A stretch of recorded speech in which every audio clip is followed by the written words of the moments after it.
What if I told you that 90% of the fish are in 10% of the water? But that 10% is the part you drive your boat right over without ever making a cast. It sounds crazy, right?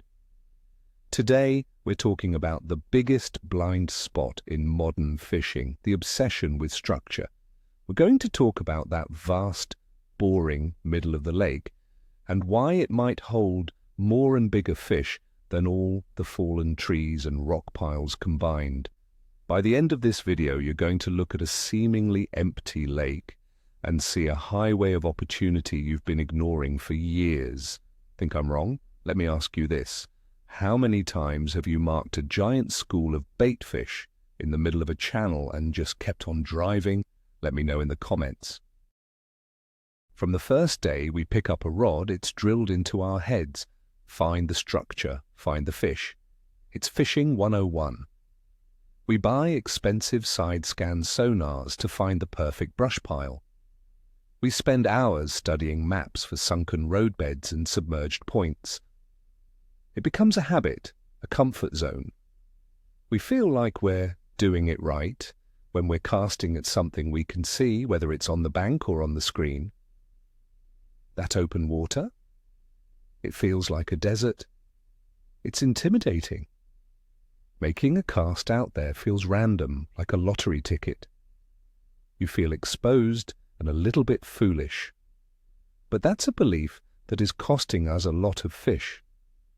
That ingrained dogma is exactly what keeps the majority of anglers clustered in a few predictable spots, while the real action is happening somewhere else entirely. Let's first talk about the psychology of it. Why are we so drawn to structure? It's simple, it's tangible. You can see a fallen tree. You can mark a rock pile on your fish finder. It's a target. It gives you confidence that you're casting to a high percentage spot. Your brain tells you a fish would live here, and sometimes you're right. But it's a security blanket. We fish what's easy to understand and what's comfortable. The open water offers none of that comfort. It's a blank canvas, and that scares a lot of fishermen. They don't know where to start, so they don't. They motor right past it, their eyes glued to the shoreline, looking for the next obvious target. We are creatures of habit, and the habit of beating the banks is one of the hardest to break. So, how do we break it? You need a fundamental mindset shift. You have to stop thinking structure and start thinking food. Repeat this to yourself. Bait is the only structure that truly matters. A big bass doesn't care about a beautifully formed rock pile if there's no food there, but it will absolutely follow a massive school of shad or herring out into the middle of a featureless basin. The food source dictates where the predators will be. The bait fish are the mobile grocery store, and the big fish are the customers. Once you truly accept this, you'll start seeing your electronics not as a tool for finding logs, but as a tool for finding life. The most important thing on your screen isn't the bottom hardness or a submerged stump, it's that flickering cloud of bait. To understand this, you need to understand the pelagic lifestyle. And that's a fancy word for fish that live in open water, not relating to the bottom or the shore. Many of our favorite game fish, especially as they grow larger, adopt this lifestyle for at least part of the year. They are nomads. They don't just sit in one brush pile waiting for a meal to swim by. They are constantly on the move, following their food. Think of it like lions on the Serengeti. They don't just hang out at one water hole. They follow the migrating herds of wildebeest across the plains. Our predator fish are doing the exact same thing, but their plains are the open basins of the lake, and their wildebeest are schools of bait fish. They are built for efficient, long-distance cruising. Now let's meet these cruisers. Why do these predator fish even go into open water in the first place? It's all about energy conservation and opportunity. Chasing down a single bluegill in a thick weed bed takes a lot of energy. But positioning yourself under a school of 1,000 shade and simply waiting for one to make a mistake, that's efficient.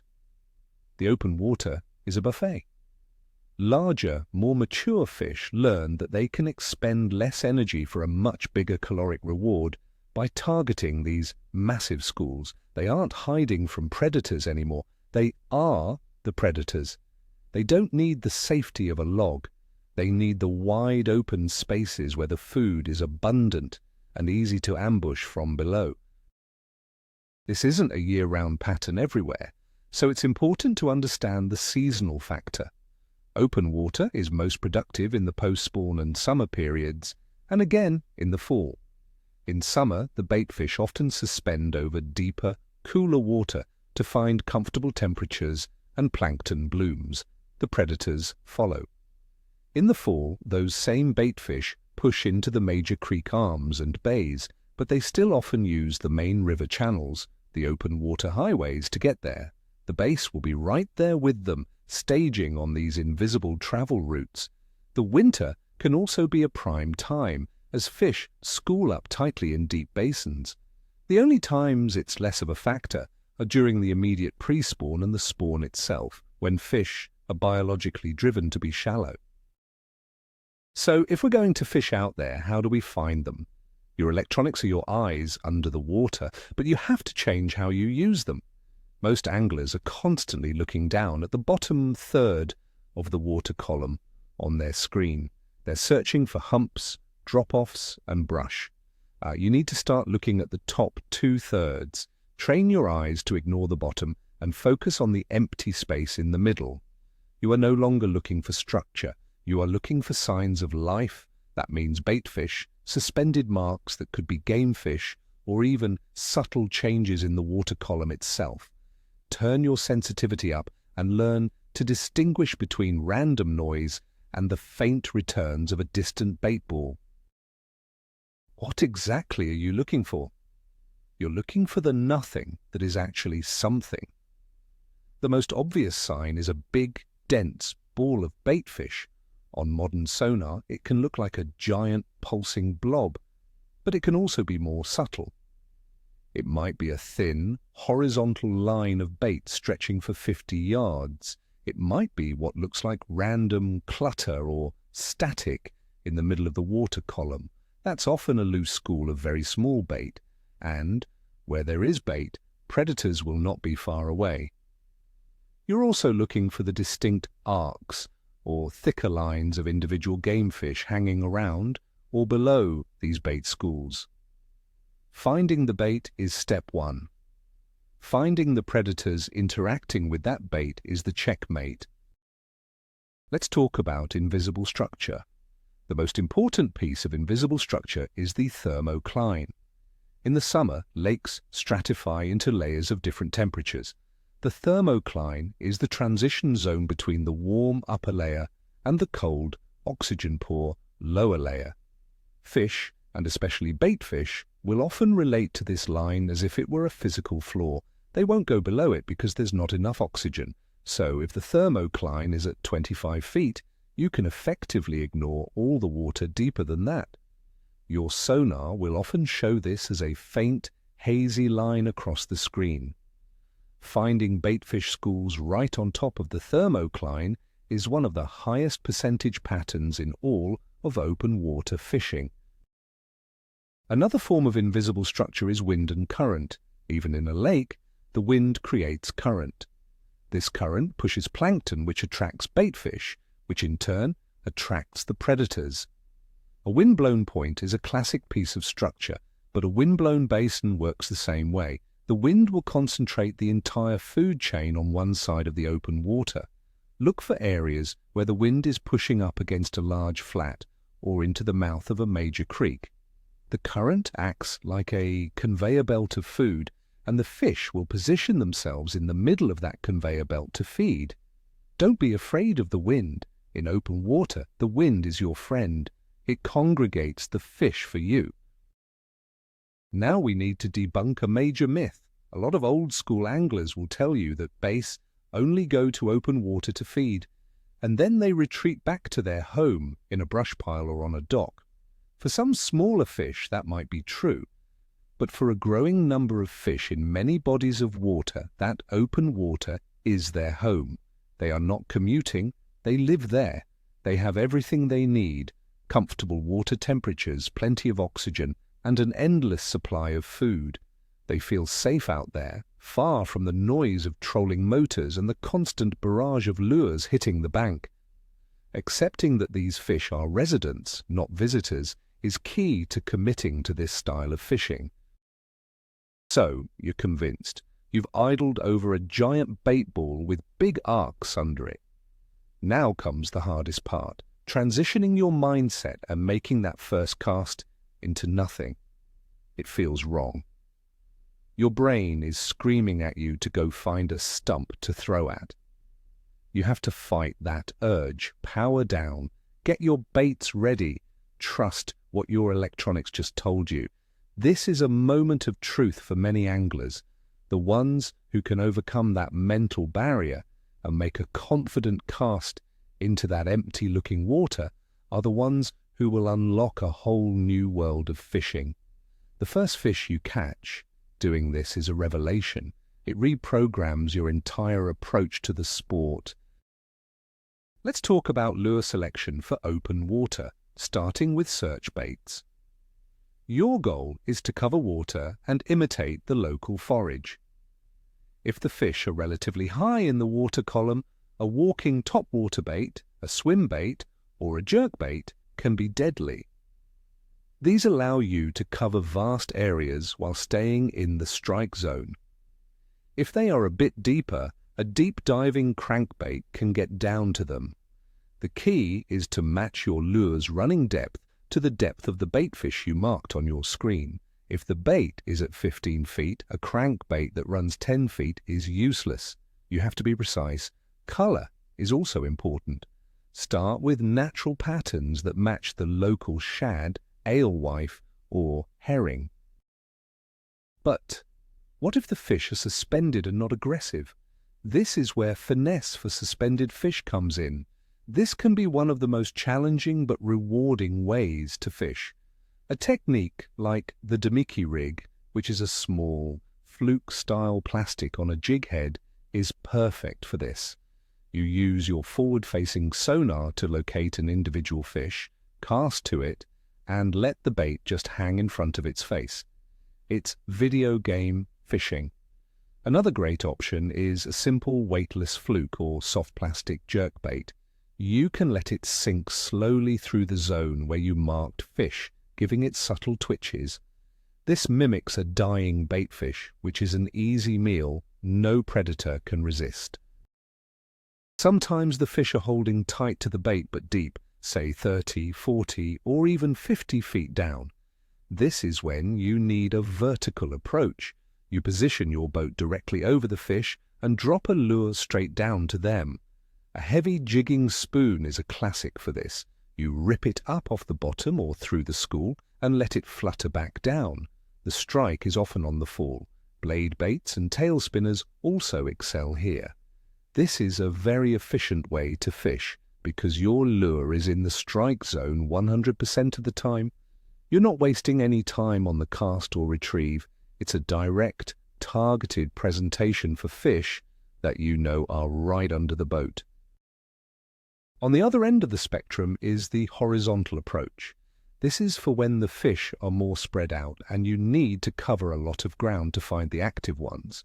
Long casting with baits like swim baits and crankbaits, as we discussed, is one way, but don't overlook trolling. I know for some bass anglers, trolling is a dirty word, but trolling with deep diving crankbaits or umbrella rigs can be the single most effective way to locate and catch these open water nomads. It allows you to present a lure at a specific, controlled depth for miles at a time. It's a scientific way to dissect a large area and find where the active schools are set up for the day.